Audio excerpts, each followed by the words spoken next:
గురువుగారు దేవి శరన్నవరాత్రులు జరిగేటప్పుడే మనకు బతుకమ్మ 9 రోజుల పండుగ కూడా జరుపుకుంటూ ఉంటాము.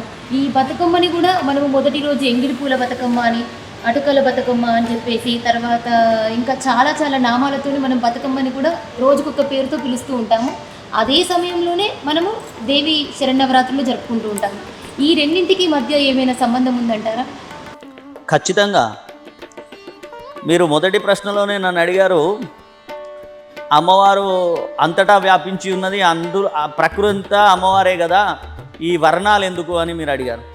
కాబట్టి అమ్మవారు అంటేనే ప్రకృతి, పరమేశ్వరుడు అంటే పురుషుడు. ప్రకృతి పురుషుల యొక్క కలయిక వల్ల సృష్టి జరిగింది. కాబట్టి అమ్మవారంటే ప్రకృతి. అయితే సాధారణటువంటి స్త్రీలు అమ్మవారిని విశేషంగా అర్చించే ఒక పద్ధతి ఈ బతుకమ్మ. మనం కలశస్థాపన చేసి అమ్మవారి విగ్రహం పెట్టుకొని పూజించే విధానం ఒకటైతే, ఇవేవీ లేకుండారుగా ప్రకృతిలో లభ్యమయ్యేటువంటి ఋతుపుష్పముల చేత, ఆ ఋతువులో వచ్చేటువంటి పుష్పముల చేత అమ్మవారిని అలంకరించి ఆరాధించే పద్ధతే ఈ బతుకమ్మ. ఈ సాధారణమైనటువంటి స్త్రీలు ప్రత్యేకంగా మన తెలంగాణ ప్రాంతంలో మాత్రమే నిర్వహించుకునేటువంటి మహోత్సవం ఇది.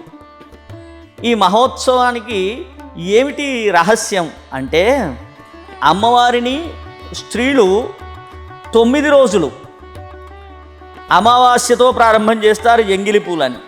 అప్పుడు ప్రారంభం చేసి అష్టమి వరకు, ఇవి 8, అమావాస్య కలిపితే 9 రోజులు కూడా అమ్మవారిని వివిధమైనటువంటి పుష్పముల చేత అలంకరించి, ఆ పుష్పాల మధ్యలో గౌరమ్మను పెట్టి, ఆమెకు నైవేద్యం పెట్టి, ఆ తర్వాత అందరూ పడతులందరూ కూడా అమ్మవారి చుట్టూ ప్రదక్షిణలు చేస్తూ, పాటలు పాడుతూ, ఆనందంగా ఉత్సవం జరిపి, ప్రసాదాలు స్వీకరించి జరుపుకునేటువంటి మహోత్సవము ఈ బతుకమ్మ.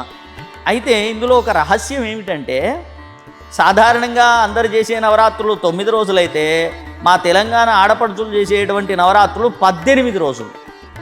బొడ్డెమ్మ 9 రోజులు, బతుకమ్మ 9 రోజులు. ఇట్లా వీళ్ళు 18 రోజులు అమ్మవారిని వివిధ పుష్పముల చేత అలంకరించి ఆరాధించేటువంటి పద్ధతి మనకు కేవలం మన తెలంగాణ ప్రాంతంలోనే ఉంది. సాధారణ స్త్రీలందరూ కూడా అమ్మవారిని అర్చించేటువంటి, ఆరాధించేటువంటి, పుష్పముల చేత అలంకరించి ఆరాధించే పద్ధతే ఈ బతుకమ్మ అని చెప్పబడింది. అయితే సాధారణంగా బతుకమ్మ దుర్గాష్టమితో పరిసమాప్తం చేయాలి అనేటువంటి ఒక పద్ధతి ఉన్నది. కానీ నిజానికి బతుకమ్మకి ఏ నియమము లేదు. అంటే తిథి నియమం కానీ, రోజుల నియమం కానీ బతుకమ్మకి లేదు. అంటే ఇన్ని రోజులు, ఇప్పుడు నవరాత్రులు ఉన్నవి, శుద్ధ ప్రతిపద నుండి విజయదశమి వరకు నవరాత్రులు చేయాల్సిందే. లేదు అశక్తులు అనుకోండి, సప్తమితో మొదలుపెట్టి సప్తమి, అష్టమి, నవమి, దశమి చేసుకోవాల్సిందే. కానీ ఈ నియమాలు బతుకమ్మకి లేవు. ఎందుకంటే మన తెలంగాణ ప్రాంతంలోనే అనేక ప్రాంతాల్లో అనేక రకాలుగా బతుకమ్మని ఆడుకోవడం, అర్చించడం అనేది వస్తూ ఉన్నది. మా కరీంనగర్ పక్కన ఉన్నటువంటి బొమ్మగళ్ళులో అమ్మవారిని బతుకమ్మ 6 రోజులకే పెద్ద బతుకమ్మ, సద్దుల బతుకమ్మ ఆడుకుంటారు.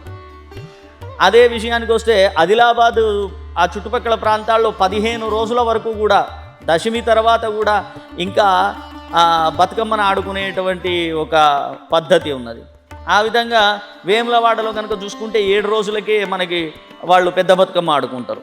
కాబట్టి సద్దుల బతుకమ్మకి అష్టమితో సంబంధం లేదు.